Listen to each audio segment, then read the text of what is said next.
Bonsoir à tout le monde. Dans cette vidéo, je vais parler de la forme algébrique d'un nombre complexe et je vais donner aussi la définition d'un nombre complexe imaginaire pur. Alors tout d'abord, l'ensemble des nombres complexes, ils se notent grand C. Et on a l'ensemble des nombres réels grand R est une partie de C, c'est-à-dire R inclus dans C. Et il existe un élément de C qu'on appelle I, tel que I carré est égal à moins 1. Et bien sûr, I, ce n'est pas un élément de R parce qu'il n'existe pas de nombre réel dont le carré donne un nombre négatif. Alors d'après ça, on peut dire que I est un nombre complexe, il appartient à l'ensemble C.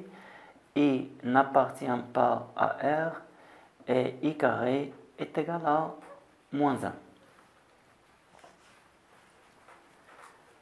D'autre part, tout élément Z qui appartient à l'ensemble C, il s'écrit sous la forme Z est égal à A plus BI, avec A et B sont deux nombres réels. Alors, l'écriture A plus BI s'appelle la forme algébrique du nombre complexe Z. Le nombre réel A s'appelle la partie réelle de Z et elle se note REZ, réel de Z. Le nombre réel B s'appelle la partie imaginaire de Z et elle se note imaginaire de Z, IM de Z.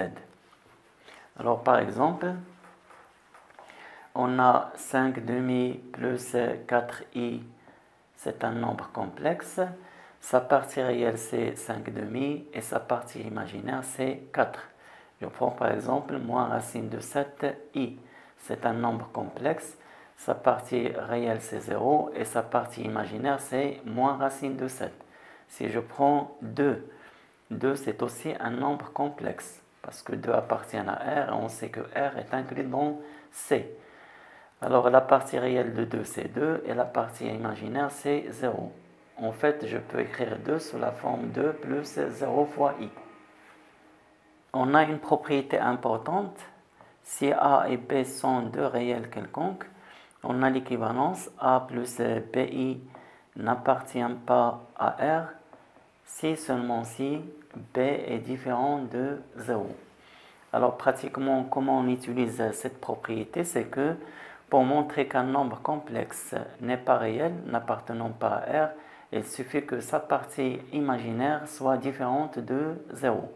Par exemple, je peux dire que 5 demi plus 2i n'est pas un élément de R, parce que sa partie imaginaire c'est 2 et 2 est différent de 0.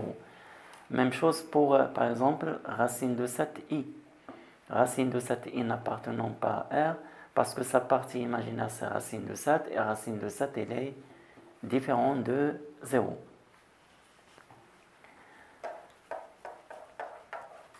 Et logiquement, on sait que si une proposition P est équivalente à une proposition Q, alors elle en est de même pour leur négation, c'est-à-dire la négation de P est équivalente à la négation de Q. Alors, si on applique ça pour cette équivalence, là qui joue le rôle de P, c'est la proposition A plus BI n'appartenant pas à R. Donc, sa négation, c'est A plus BI appartient à R. Et qui joue le rôle de Q, c'est la proposition B différente de 0. Sa négation, c'est B est égal à 0. Autrement dit, une autre version de cette équivalence, c'est A plus BI appartenant à R, si et seulement si la partie imaginaire est égale à 0. Avant de passer à la définition d'un nombre complexe imaginaire pur, je donne une application sur la forme algébrique. Soit par exemple le nombre complexe z est égal à 3 moins 4i, facteur 2, 1 demi plus 2i. Et le nombre complexe z' est égal à 1 plus 2i divisé par 3 plus i. La question c'est donner la forme algébrique de chacun des deux nombres complexes z et z'. Donc il suffit d'écrire chacun des deux nombres sous la forme x plus yi avec x appartenant à R et y appartenant à R. Je commence par le nombre complexe z. On a z est égal A3 moins 4i facteur de 1 demi plus 2i. Donc là, il suffit de développer. 3 fois 1 demi, c'est 3 demi. 3 fois 2i, c'est plus 6i. Moins 4i fois 1 demi, c'est moins 2i. Et moins 4i fois 2i, c'est moins 8i carré. Or, je sais que i carré est égal à moins 1. Donc cela donne 3 demi. Là, c'est moins 8 fois moins 1, c'est plus 8. Là, plus 8. Et 6i moins 2i, c'est plus 4i. Est égal. Là, si je réduis au même dénominateur, j'aurai 2 fois 8, 16, plus 3, c'est 19. Donc 19 sur 2 plus 4i. Enfin, la forme algébrique de z, c'est 19 sur 2 plus 4i. Pour le nombre complexe z',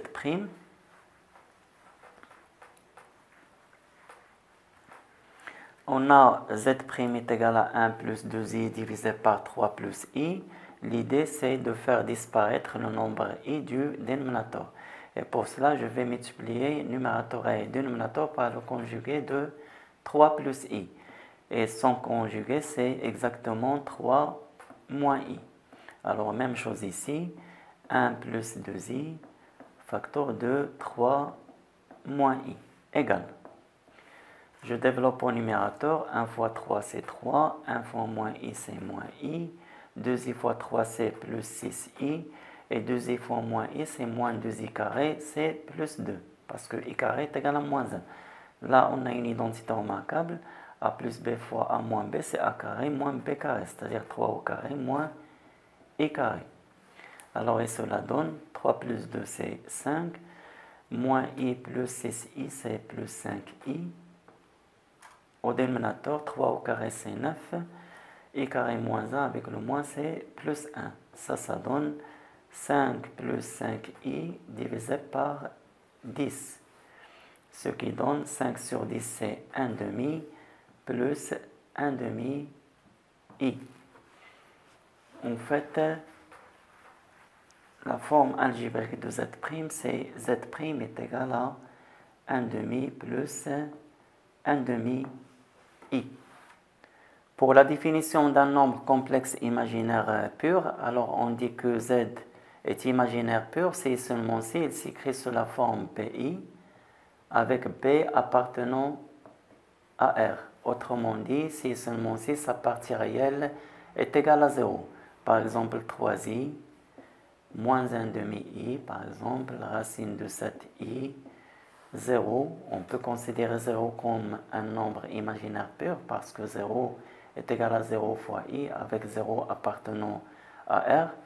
Et l'ensemble des nombres imaginaires purs, il se note ir.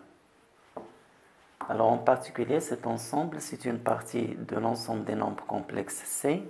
On a par exemple 3i appartient à ir, 0 appartient à ir, moins racine de 3 plus i n'appartient pas à ir parce que sa partie réelle est différente de 0. Moins 6 par exemple n'appartient pas à ir. Même chose parce que sa partie réelle est différente de 0. Je termine par la propriété suivante.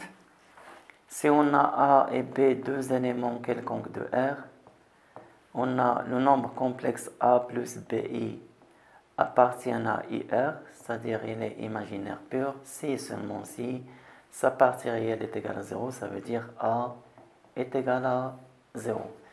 Eh bien, mesdames et messieurs, merci pour votre attention, à bientôt et à la prochaine.